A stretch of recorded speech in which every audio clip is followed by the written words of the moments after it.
Sean bienvenidos a una edición más de Educación 360. Hoy vamos a estar con dos invitados generando un formato de debate sobre un tema que nos importa mucho y que queremos dejar sentada en la mesa esta noche. Enfoque de derecho en el ámbito educativo. Para eso vamos a estar hablando con la señora Nancy Aquino del Ministerio de la Mujer. Ella pertenece al Viceministerio de Igualdad y No Discriminación, directora del Mecanismo de Género. Y también va a estar con nosotros el viceministro Walter Gutiérrez, también justamente el viceministro de Planes, Programas y Proyectos del Ministerio de la Niñez y de la Adolescencia. Con esto nosotros agradecemos como siempre su presencia en este espacio, porque ustedes saben que la educación es un compromiso de todos. A la vuelta desandamos hoy nuestro espacio de Educación 360.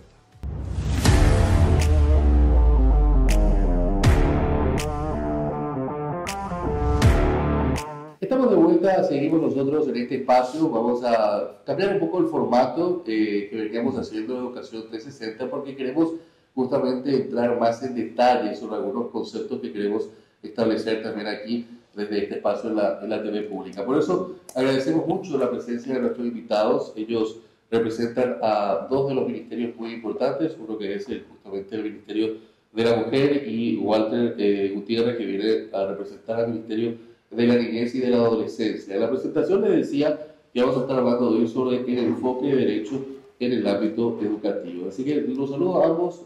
Nancy, muchas gracias por estar con nosotros.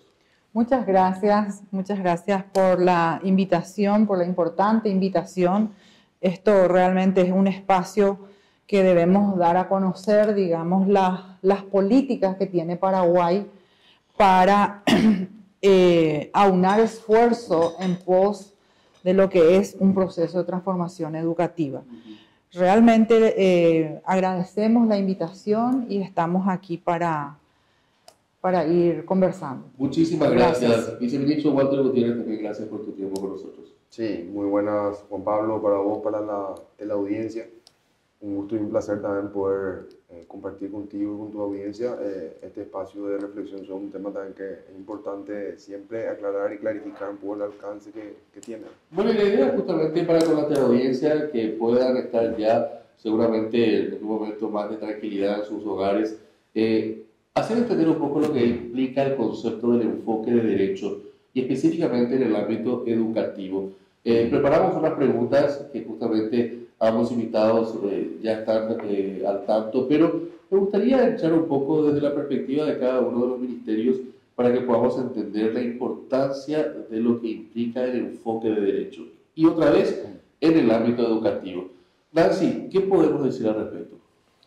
Bueno, nosotros, Paraguay, digamos, en relación a lo que es la política de igualdad, tiene compromisos ratificados por ley de la nación y esos compromisos hacen de que nosotros, que Paraguay debe trabajar y debe transversalizar esta mirada, esta política al interior de las demás políticas sectoriales.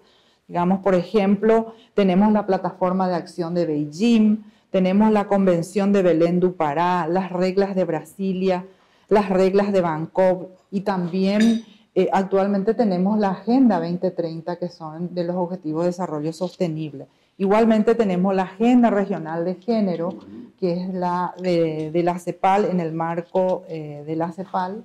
Entonces, y también tenemos un marco jurídico nacional que justamente desde la Constitución Nacional en su artículo 46, 47 y 48 nos insta, nos exhorta de que tenemos que trabajar esta mirada en todas las políticas nacionales. Transmito la misma pregunta, Walter. ¿Qué podemos entender justamente de la definición de enfoque de derecho y la importancia esto en el ámbito educativo? Bueno, desde la perspectiva principalmente de niñez y adolescencia, de la protección integral, el enfoque de derechos viene como siendo la base de todo lo que tiene que y guarda relación con la doctrina de la protección integral.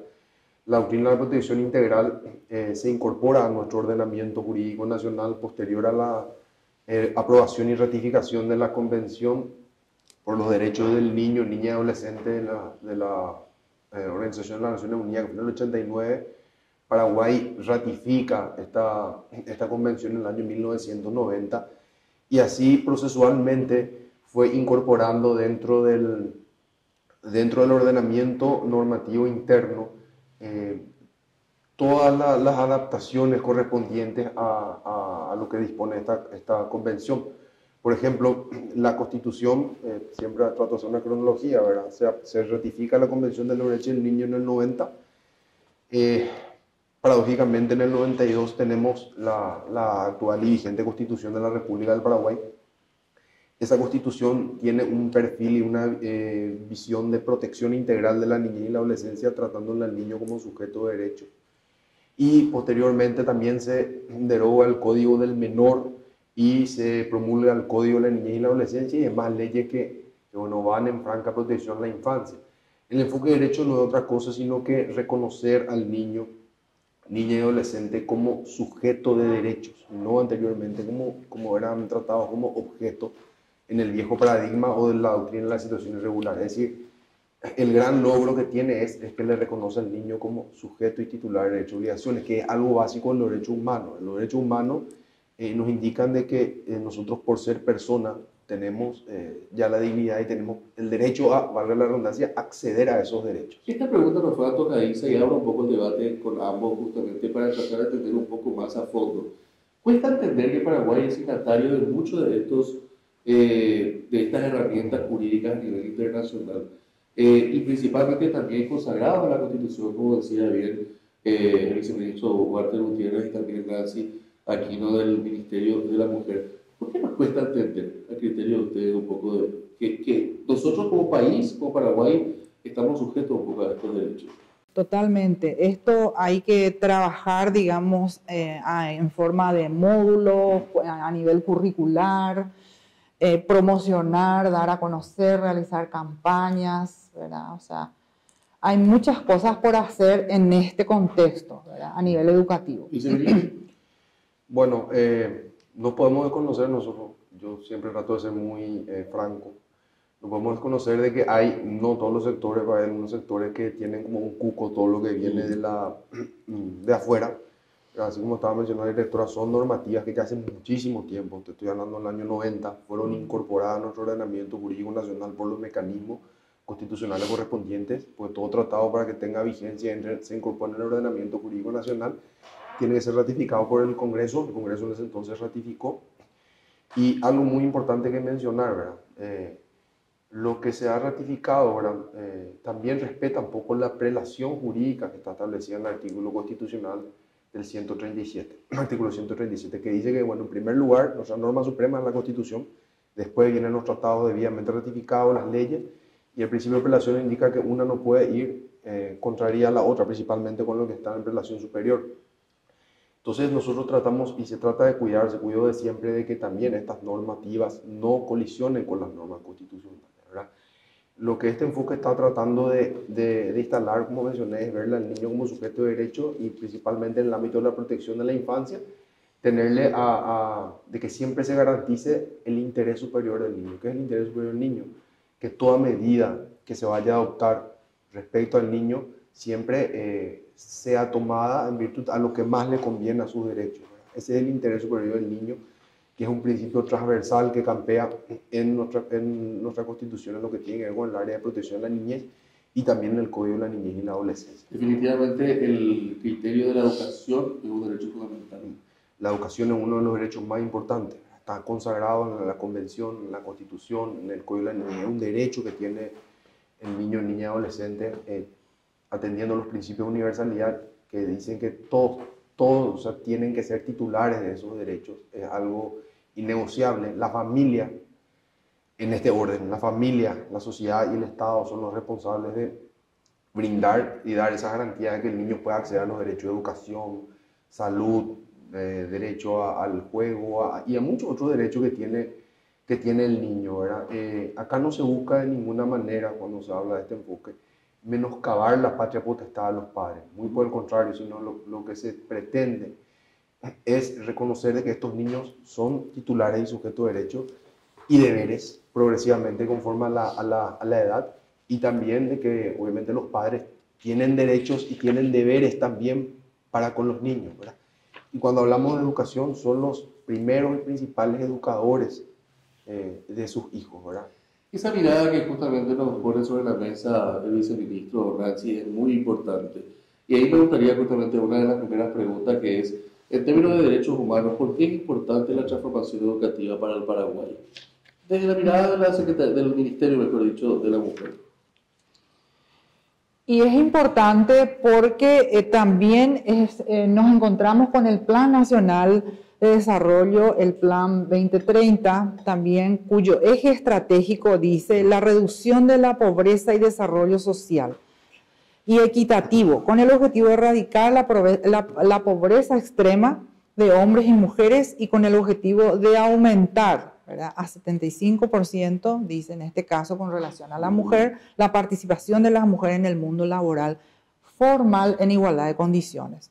Y por otro lado también, ¿verdad?, nuestra hoja de ruta principal es el Plan Nacional de Igualdad, y cuyo eje, tenemos un eje de derechos justamente que es que la ley no discrimina, ¿verdad? Es el empoderamiento para la toma de decisiones, la autonomía física, la educación para la igualdad y la prevención contra toda forma de violencia y de la trata de personas.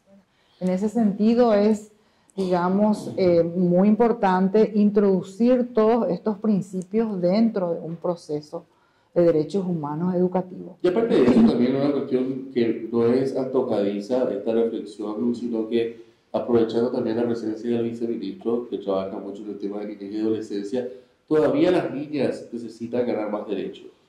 Totalmente. Totalmente, y sobre todo el cuidado y la protección que necesita. Es ahí, digamos, es una necesidad acuciante de intensificar mecanismos, estrategias en relación al cuidado de las niñas y adolescentes. Y ahí, Nancy, perdón, siempre me viene a la mente un poco este programa, el proyecto que tiene una organización internacional que se llama PLAN, que tiene de base aquí en Paraguay, y que empodera justamente un día al año a las niñas en lugares de decisión. Esas son cuestiones importantes, viceministro, ¿no? Son importantes, nosotros acompañamos esa iniciativa, se llama Niñas al Poder, muchas instituciones públicas lo reciben, sí, apoyan y acompañan. Ese es un ejercicio simbólico del empoderamiento de las niñas, adolescentes, las mujeres, ¿verdad? Se debate mucho también este tema, ¿verdad? Nos dicen, no, pero están las normativas legales que hablan de que no hay discriminación y que hay igualdad de derechos entre el hombre y la mujer, pero existieron históricas brechas, ¿verdad? En el año, no quiero errar, pero creo que hace en 1950 y algo, recién la mujer pudo acceder al derecho al sufragio, por ejemplo, ¿verdad? En el 67. 67, ¿verdad? Gracias. Entonces nosotros no podemos conocer de que venía con un poco de desfasaje del acceso a la mujer a esos derechos, y creo que es responsabilidad de los diferentes órganos del Estado garantizar de que efectivamente las mujeres puedan ejercer esos derechos que si bien ya están consagrados, ¿verdad? De que la igualdad entre el hombre y la mujer sea efectiva, y eso tenemos que empezar desde los niños y las niñas, ¿verdad? Es decir, enseñarle al niño que la niña es exactamente igual, importante, tiene los mismos derechos, ¿verdad? A los adolescentes varones, las adolescentes mujeres, vemos que mayoritariamente hay violencia hacia las mujeres, que los hombres, adolescentes, mujeres, o sea, están las leyes, pero tenemos que hacer ese esfuerzo de instalar y posicionar que no exista esa diferencia y que no exista desigualdad en el acceso a las oportunidades entre niño, niña, adolescente, mujer, adolescente, varón y hombre y mujer. Creo que mucho, perdón, Nancy, quería decir. Sí, no, existe, digamos, la cultura implícita y explícita, ¿verdad? O sea, está la cultura oculta todavía, ¿verdad?, en la práctica cotidiana. Y eso se refleja, muchas de esas prácticas se refleja en el aula, ¿verdad? La comunidad educativa, padres, ¿verdad?, que ellos confunden los derechos como si fuera de otra forma, ¿verdad? Entonces, hace falta todavía mucho trabajo pedagógico, diría yo, en el aula para poder ir comprendiendo mejor cómo viene esto. Hay una cuestión que me gusta lo que dijo el viceministro Chaco a la mesa hoy, que es también el tema de los deberes, ¿no? Una cuestión tan importante, porque nos quedamos mucho en el derecho, viceministro, ¿no? Sí es. Pero un poco en el deber. Claro. Pasa que nuestra ley, nuestro código está desde la perspectiva proteccionista del niño, pero menciona también de los deberes, ¿verdad? Los niños tienen que asumir también esos deberes conforme al grado de desarrollo de madurez que va teniendo, ¿verdad? Y tienen derecho a ver, participar también en algunas decisiones que le competen, ¿verdad? Por ejemplo, cierto, le asisten muchos derechos, pero también el niño tiene el deber y la obligación de obedecer a los padres, de ayudar no económicamente, pero que tengan ellos también cierta disciplina en cuanto a la formación. Y tienen varios deberes que tienen que ir cumpliendo también progresivamente. Hay un debate respecto a la participación de los niños también. Imagínense de que la propia ley ya le permite al niño a partir de los 8 años también a decidir, ¿verdad? Conforme al grado de su madurez, o sea, o por lo menos que se le escuche su opinión en procesos de adopción, por ejemplo, se le tiene que escuchar también al niño. Hoy un adolescente con 14 años puede ser imputado y puede estar en un centro educativo privado de su libertad. Entonces hay una serie de cosas que indican que los niños también tienen que ir participando, y cuando a veces la gente se asusta y dice, bueno, ejercicio de su ciudadanía, no, obviamente el niño y la niña no pueden votar, no tienen esa alguna capacidad de antes de los 18 años y elegir votar, pero sí hay que trabajar con ellos un proceso progresivo de ejercicio de la ciudadanía en el sentido de que ellos tienen que estar formados para que cuando cumplan los 18 años de edad estén en condiciones de ejercer plena y efectivamente todo ese derecho que el ciudadano paraguayo tiene que ejercer. Nancy, ¿algo que te gustaría complementar lo que dijo el viceministro? Sí, es así mismo, y ahí es donde también la madre, porque cada vez los datos estadísticos realmente nos muestra que hay más mujeres en cabeza de hogar, ¿verdad? Y es allí donde realmente necesita ese conocimiento y ese acompañamiento del Estado para que ellos realmente puedan empoderarse y llevar adelante la familia. Lo mismo pasa con el tema de los créditos, por ejemplo, en el área económica. Todavía hay, digamos, acciones que hay que ajustar en relación a ese tipo de situación, ¿verdad? Para mujeres cabezas de hogar, por ejemplo. Hay la otra pregunta que teníamos también dentro de del temario de preguntas que preparamos hoy con todo el equipo.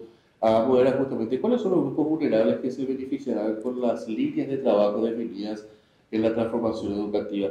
¿Puede ser eso que acabas de mencionar uno de los grupos, Nancy? Y yo creo que los grupos más, digamos, más indispensables en seguir empoderando, en ajustar políticas, ajustar líneas de acción, es para beneficio de las mujeres y las niñas, ¿verdad? Okay. Porque todavía, digamos, nuestra cultura es muy sexista, ¿verdad? Es muy todavía patriarcado. Entonces, hace falta, digamos, trabajar políticas que tengan que beneficiar, que puedan tener accesibilidad, digamos, las mujeres y las niñas a esas políticas. ¿Viceministro? Sí, indefectiblemente se tiene que, es importante los derechos humanos dentro de la formación educativa. Hoy los derechos humanos están transversalizados en todo, o sea, la realidad.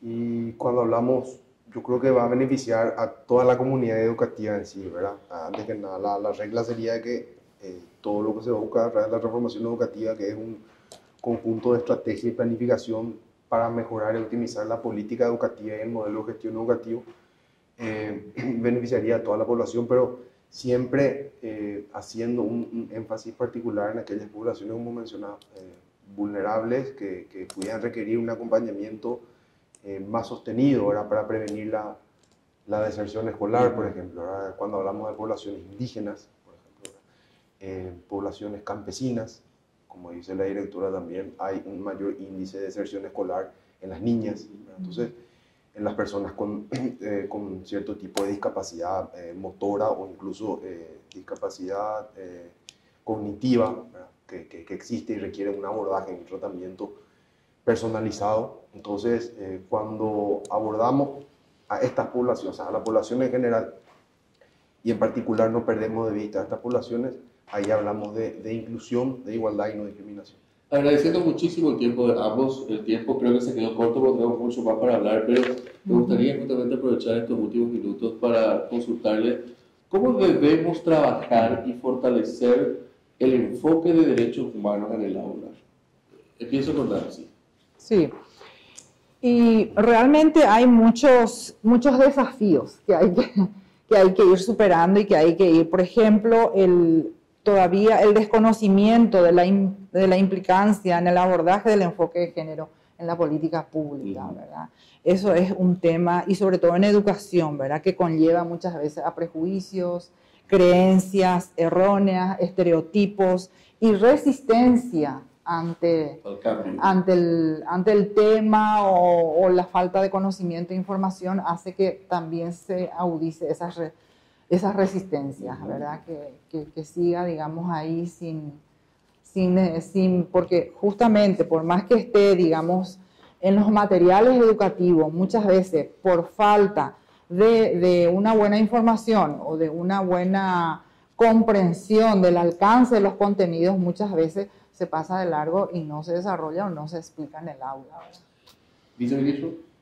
Y bueno, nosotros tenemos claramente una normativa para tratar un poco de espantar los fantasmas, ¿verdad? Cuando hablamos de género, ¿verdad? Mucha gente habla de género, sexo, pero cuando hablamos de género estamos hablando de hombre, en nuestra religión, hombre y mujer, niño, niña, adolescente, varón, adolescente, claro. mujer. Tal no como hay ninguna agenda ni nada que dicta otro tipo de internacionales, nada que dicta otra cosa. Tal cual como menciona la Constitución así Nacional. Mismo, nosotros tenemos la obligación, las leyes paraguayas se adaptan y siguen lo que dice la Constitución Nacional, así mismo como tampoco alguien puede venir a promover ni hablar ni siquiera de aborto, eso está totalmente prohibido. Nuestra propia Constitución habla de que se garantiza el derecho a la vida desde la concepción. Para que ocurra eso se tiene que, para que pensar en que ocurra eso se tiene que modificar la Constitución Nacional, no es modificar una ley nomás, o que según algunos en un plan eso es imposible, material y legalmente imposible. Y verlo al acceso a derechos humanos como una gran conquista que se tuvo, ¿verdad? Frente a periodos históricos muy tristes que pasó la humanidad, ¿verdad? De esclavitud, privaciones de muchos otros derechos, ¿verdad? Creo que tenemos que ver el lado positivo de los derechos humanos. Hoy están transversalizados los derechos humanos en el cotidiano, en la vida cotidiana, en el día a día, y pueden enriquecer mucho este proceso de transformación educativa. Siempre se tiene que trabajar de esta perspectiva, ¿verdad? De enfoque de derechos humanos, visibilizándole al ser humano, al niño, a la niña, justamente como lo que es, como sujeto de derecho, y que por el simple hecho de ser humano ya se le tiene que tener garantizados esos derechos y viene inherente la dignidad de ser humano. En un minuto, en esto como idea de conclusión también sobre este muy lindo debate que hemos generado el día de hoy aquí para que la gente pueda entender el enfoque de derecho en el ámbito educativo dentro de nuestro espacio de Educación 360. Nancy, ¿qué te gustaría dejar como idea conclusiva de esto? Bueno, me gustaría mucho, digamos, acompañar el proceso de transformación educativa. De hecho, que desde el Ministerio de la Mujer estamos abiertas, digamos, de acompañar, de asistir técnicamente y todo lo que sea necesario para que realmente esta mirada se institucionalice y que impregne, digamos, las líneas de acción o los demás programas, proyectos que tengan el sistema educativo. Bien. ¿Viceministro? Hoy yo pienso que es una gran oportunidad y un gran desafío este proceso de reforma educativa, ¿cómo se llama antes? Reformación educativa no se da todos los años ni cada 3, 4 años,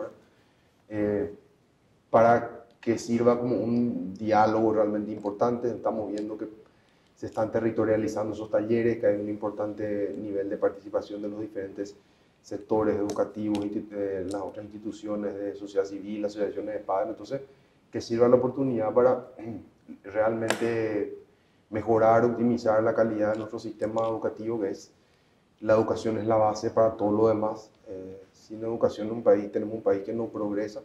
Y creo que el gran desafío también acá, y por lo menos la visión que tenemos del Ministerio de la Niñez, es que el papel que juegan los padres de familia, hablando de papá, mamá, A veces ese rol lo cumplen los abuelos, a veces algún otro adulto referente. Es fundamental en el involucramiento o educación de los hijos. Creemos que lo ideal es que los padres, madres y adultos referentes sean quienes tienen que acompañar sostenidamente el proceso educativo de sus hijos, ¿verdad? Eso es algo que queremos y nos encantaría que todas las familias cuenten con esa experticia, con esa habilidad para poder criar, educar y proteger en su integralidad de los derechos de sus hijos. Con nosotros aquí en Educación 360, en esta edición, que estamos cambiando un poco de formato y haciendo una mesa de discusión y de debate sobre estos temas. Hoy empezamos con el enfoque de derecho en el ámbito educativo. Estuvo con nosotros el viceministro de Planes, Programas y Proyectos del Ministerio de la Niñez y de la Adolescencia, don Walter Gutiérrez, y del Ministerio de la Mujer, específicamente del Viceministerio de Igualdad y No Discriminación, la directora del Mecanismo de Género, doña Nancy Aquino. Gracias a ambos. Por esto nosotros hacemos una brevísima pausa. Enseguida estamos con el cierre.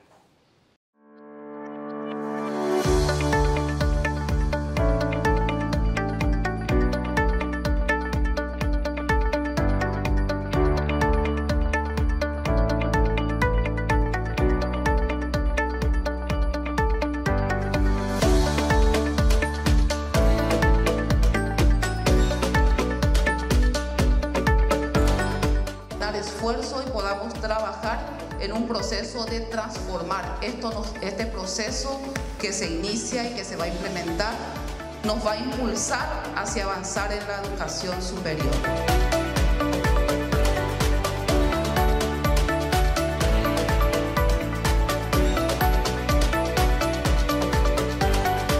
En nuestra capacidad de responder a este desafío que es en este momento le llamamos como sociedad transformación educativa.